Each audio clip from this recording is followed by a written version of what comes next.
Hello everyone, welcome to my channel. I hope you're having a great day.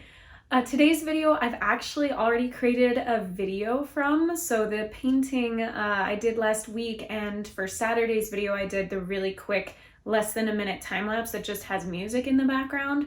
So today I wanted to actually give you the tutorial so it's not as quick of a time lapse. I'm going to talk a little bit about my process and things I did to complete the painting. But before I get into that, I did want to quickly mention my website, CoreyFrankCreates.com.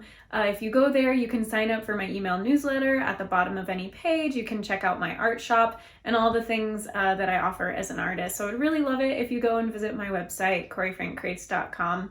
I would really appreciate it. Okay, let's go ahead and jump into this tutorial. It's going to be relatively quick. But I'll just give you some tips and pointers and things if you want to attempt a painting like this on your own. So you can see I started with a very light pencil drawing of a dolphin. And apologies, there are several times you will see my face protruding from the lower left corner of the screen. I was trying to get really nice and close because when I was working so detailed, I wanted to see really well, not realizing that my face was actually getting into the camera frame. But anyway, so apologies for that. I am using a round brush that comes to a pretty fine point, and this brand, Flydom Art, actually runs quite large with their brushes. This is a size 0 brush, I believe, but it's much larger than most other size 0 brands, so just be aware of that. So if you don't have this particular brand, which it's very likely you don't, you may be going with like a size 6 round brush, so that'll be about the same size, as long as it comes to a decently fine tip and is about this size so that you can then turn it on its side and shade in larger areas, you'll be fine. So I am using mostly Payne's Gray for the kind of really dark bluish gray, but I also mixed up a little bit of Payne's Gray with the sepia. It's a very, very dark brown. And that together made a little more of a kind of brownish gray color, especially you can see kind of on the upper part of the tail. And those are mostly the colors I used, along with later on there are some kind of interesting colors in there that you might not necessarily expect, like some yellows right here. In fact, I'm using a tiny bit of yellow on the top of the dolphin's head near where those shiny highlights are. So working around the highlights as best I can so that they're maintained, so that they really look white, bright, and shiny later on. That's something that's really interesting about dolphin skin, is that it's so shiny because of how smooth it is. And of course, when they're jumping out of the water, they've just been in the water, so they're all wet. And it's almost like a reflective surface a little bit. So you really want to create that effect of a very smooth, shiny skin and projecting those highlights. So some of the other colors I use, especially on this underbelly, because that's where some of the water is, I used a combination of both manganese and cobalt blue. So those are the lighter blues. And then right at the top of that fin at the bottom, you saw was ultramarine blue. And there's ultramarine blue here on the underside of the chin as well. So just using some of those, like really looking at the reference image to see what maybe unexpected colors are there in there. You're not just going to use a straight gray. There's going to be some other colors in there that kind of like beyond local color, as I've heard it called. So local color, you think, oh, gray cloud, gray, but honestly, in a cloud, you may have pinks and purples and blues. It's just as long as it's at the right value, which means the lightness or darkness of it, our eye translates it really well and sees it as the realistic thing. But yeah, if you actually go out and look at a cloud and really think about it, especially at different times of day, it's not just like blues and grays. There's going to be some other colors in there. So that's the same with this. You have your kind of reflective water and reflective lights that show some interesting colors happening.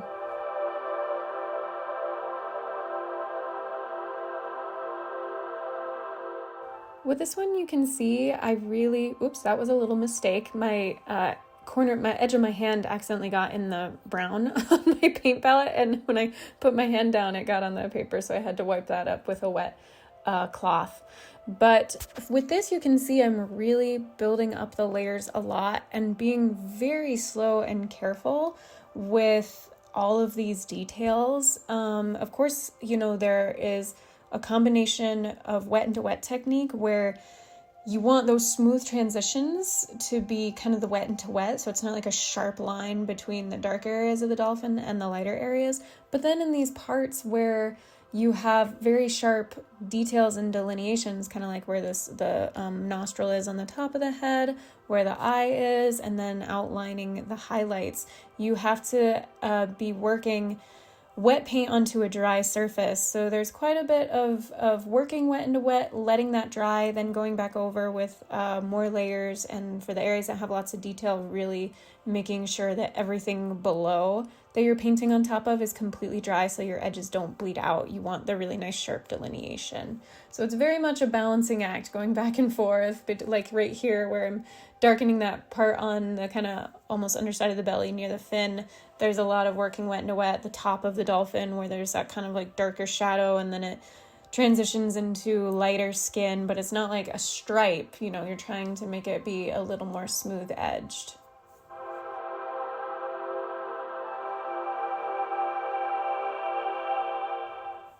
You can see here as well that on the side of the fin, how it was kind of very dark shadow, almost kind of outline.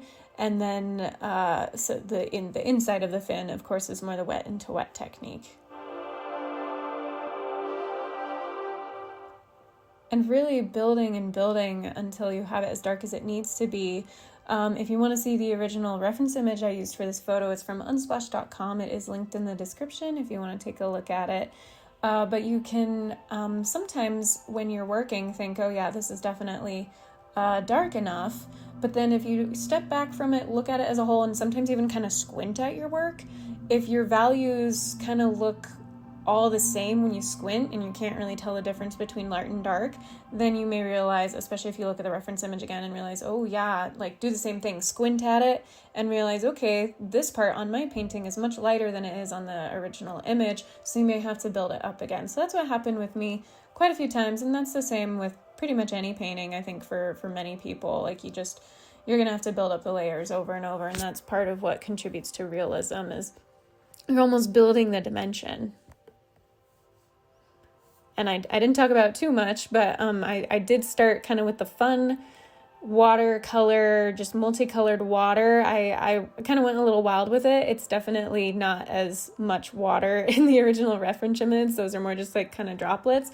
But I really wanted to play with the contrast of the realism with the brightly colored water, so it adds a bit of whimsy, and of course those fun like splishes and splashes. So I'm using my slanted flat brush here to create those flicks of paint and the water droplets, and using all multicolors, so you have that kind of fun contrast of the very realistic dolphin and then this sort of fantastical multicolored splashy water. I just enjoy that.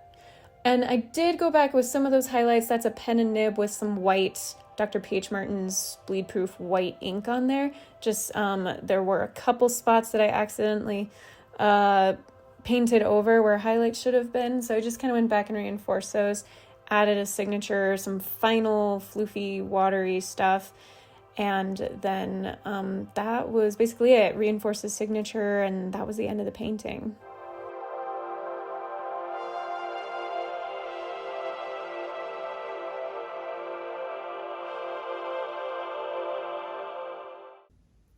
Thank you so much for watching. I hope you enjoyed that video. If you did, please give it a thumbs up. Go ahead and subscribe to my channel if you haven't already. I would really appreciate it.